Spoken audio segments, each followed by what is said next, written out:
Okay, here we are in the barn, working on the first project with the new tractor setup. See it in the back there, John Deere 2520. Brought it home yesterday. Had a few attachments that came with the tractor. One of them was a snowblower you see here. 62-inch mid-mount mower deck in the back. Ballast box here, and last but not least, some pallet forks. So yeah, I was looking around for tractors a little bit, and I was looking at a Mahindra Emax 25 that came with a snowblower. That was one of the key things I was looking for because I'm going to do a lot of snow clearing with this setup here. It had a 56-inch snowblower, and one of the things I really liked about it was it had the hydraulic chute movement, as well as I think the deflector was manual, but it had the hydraulic movement and had a cab, so you could move it from inside the cab. Now this particular setup, which I ended up getting, doesn't have a cab, and all the chute directions are manual. All the chute's manual. So what I'm thinking about is putting a cab onto the tractor, and I want to be able to move the chute while I'm in the cab. So what I took a look at when I got it in here was the manual mechanism that was being used to turn the chute, and it was pretty straightforward. Just just kind of manual linkage here, hooked up to the shaft of that little curly cue down there. All you do is turn it, kind of like on a walk behind snowblower, same idea. And it turns the chute. And the first project I wanted to tackle was see if I could take that and make it either electric or hydraulically controlled, so you can control it remote from the cab. So this afternoon I dug around in my parts bin, and I found this this old windshield wiper motor that I've had from a different project.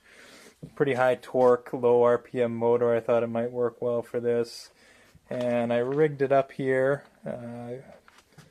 Popped a switch on here. Just I have some wood clamp to provide a reasonably stable frame for a little proof of concept, and a DP/DT switch, so I can swap the direction on the motor. All you have to do is swap the polarity on the input of the motor, and it swaps the direction.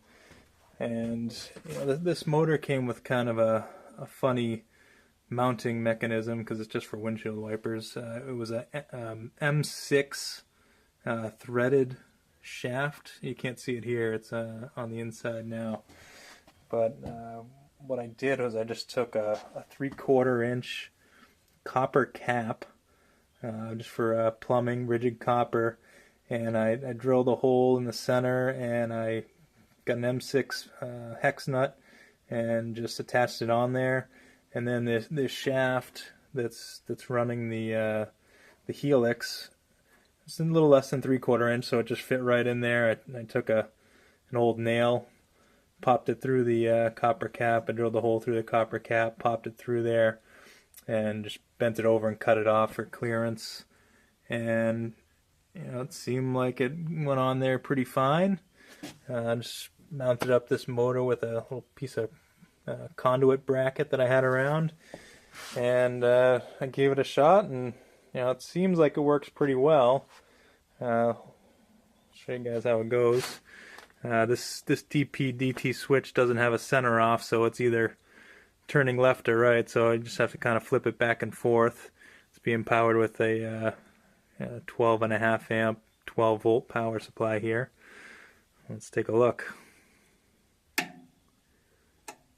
Oh, gotta plug it in first.